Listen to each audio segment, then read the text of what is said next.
And now for some very special words from the best man, Mr. Trey Cochran. All right, I wish I could sit up here and tell everybody that I have a very organized speech like that and that everything's going to go smooth, but I'm pretty nervous right now, and this is a lot different than going through the speech in my head 100 times like I have in traffic every day for the past month and a half. So just bear with me here. I'm going to go on a rant a little bit, so sorry in advance. But before we get started with this speech, I want everyone to give it up for Kyle and Stacy because, as everyone knows, they put on a great wedding, and Kyle is very busy in the summer running his own business, and Stacy actually just graduated this last summer, and they were able to put all this on while being very busy and have a lot of things on their plate. So everyone, I just want to give it up for Stacy and Kyle right now.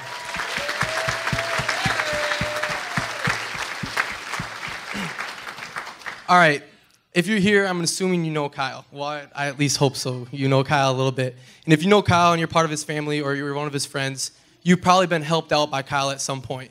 Kyle is always willing to help anyone in need, no matter what it is. He's one of the most caring, generous, selfless people I know. And he is. And I've been very, very fortunate to be his little brother and his only little brother for 22 years. So I want this to be a thank you to Kyle, especially for being the best big brother anyone could ever have. When I was growing up, here's just some examples. When I was growing up, we would vacation out in Minnesota, and we'd visit our family. My grandma and grandpa, in their backyard, they had this little playhouse that all the cousins hung out in. I know some of my cousins right now in Minnesota, they know what I'm talking about. There's a lot of fights that happen in that playhouse.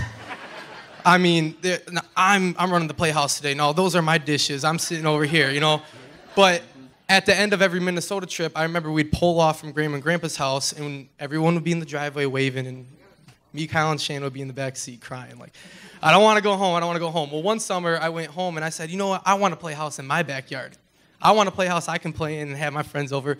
So Kyle, I mean, he's going to like high school, and he took the time to go out and literally make an exact replica of our house in the back of our yard. This wasn't just like some plywood put up and nailed together all janky. I mean, Kyle went to town on this thing. He had a door, padlocks, gold hinges. He took the same paint we had left over from our house that my dad painted our bricks, and he painted our house, my playhouse, the exact same color. He put shingles on the roof, and he even went so far as to put a deck on the side of it, like we had a deck on the back of our house. So I was hanging out in the backyard, in the corner of the yard, sitting on my own little deck big enough for one little chair, thinking I was the man back in the day. So Kyle took care of me doing that. That was when I was little. I started growing up. I started getting more involved in sports. I didn't always have like a passion for sports. I wasn't the one to go out and do it. I was a little nervous. You know, Kyle was always taking care of me. I was a baby, okay? But Kyle always pushed me. If it wasn't for Kyle, I wouldn't have the competitive nature I have. If you know me and Kyle, we're a tad bit competitive. We don't like to lose at things. Yeah, everyone's shaking their heads. Okay, yeah, I know. But I owe that all to Kyle. I wouldn't have just got done with my 4th year of college football this last fall if it wasn't for Kyle. I would have never started playing football if it wasn't for Kyle.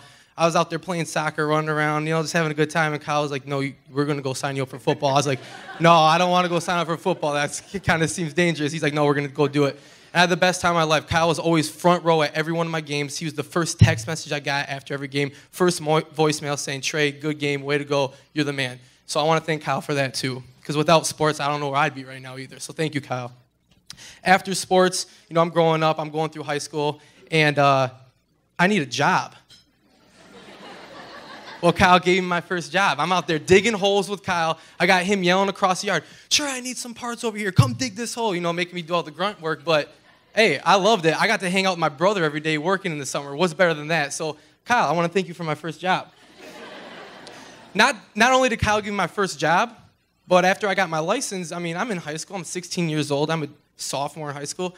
I don't know how to go out and buy a car. I got a little money saved up at the bank. I'm like, oh, you know, I got some money. I tell Kyle some cool cars I think I want to get and stuff. And he's like, okay. I have no idea about anything about cars. Kyle's always, you know, helped me out and stuff. And one day I came back from school. This is a week after I got my license. There's a car sitting in the driveway, my Lumina. Hey, Trey, you got a new car. It's sitting in the driveway. I picked it up for you today on the side of the road. Way to go. That thing lasted me to this last football season last fall. And the only reason it stopped working is I literally had to stop driving it because there's a hole in the gas tank, and I was driving around a mobile bomb at that point. So I was like, you know what? This thing got me from sophomore high school to senior of college. Kyle, best investment ever. Way to go, big bro. All right, so I'm in high school. I got my first car. Now you're thinking, oh, Trey, you're growing up a bit. You might not need Kyle as much to take care of you. Well, that's where you're wrong. Junior year, I'm out one night in the summer. I'm hanging out with the guys from the football team, and I get into a little predicament. We're throwing some water balloons at cars on Center Avenue. If you're from Bay City, you know where Center Avenue is. Somehow those water balloons turned into some eggs, and we're really making some people upset. And I end up in the back of a cop car that night. Now, thank goodness they had bigger things to take care of, but I was like this. I get out of the cop car. Oh, I can't go home. I can't tell mom and dad what just happened. Hey, Kyle, can I come over and stay the night? Kyle had just bought his new house. Yeah, come out here. I get out to Kyle's house. Do mom and dad know yet what happened? I said, no, but the cop said he was going to call them. He says, well, that sucks. But he harbored me for the night, and he took care of me because he's my big brother. And Kyle, I want to thank you for that. Now you might be thinking, junior high school, Trey, when you go to college, you went away, you're away in college, you might not need Kyle anymore. He's done being your big brother, he's done taking care of you. Well, no, it didn't stop. I told you my car had a little hole in the gas tank, and I'm sitting in Milwaukee without a car, and I get a new opportunity to work with a company, and I'm like, oh, shoot, I need to get to work every day. Hey, Kyle, I'm coming home in a week for my bye week to watch a game at Michigan State. Can you find me a car in the meantime? Kyle literally goes out and finds me a car in 2 days, meets me in Flint, and gives me my second car so I can go back and work in Milwaukee. So, Kyle, I want to thank you for my first and second car. Thank you. You the man. So I know I've been talking a lot about Kyle, and I'm thanking him, and you're wondering where is Trey going with this. Well, if Kyle's taking care of all of you guys, if you know him, he's done something for you, and he's done all this for me as his little brother, I can only imagine what he's going to do with Stacy and how he's going to take care of her. And everyone knows that Kyle's going to be the best husband, one day the best dad anyone could ever imagine. So Stacy, I want to welcome you to the family.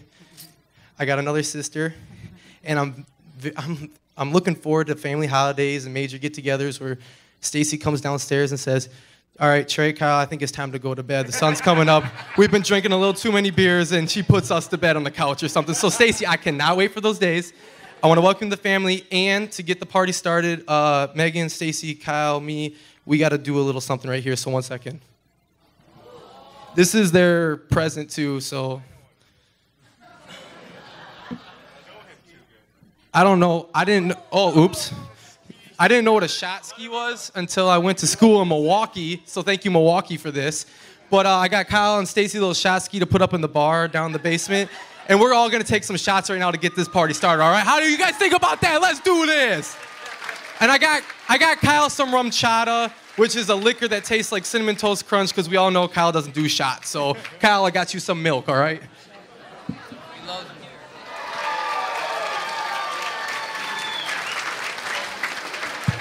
Let's do this.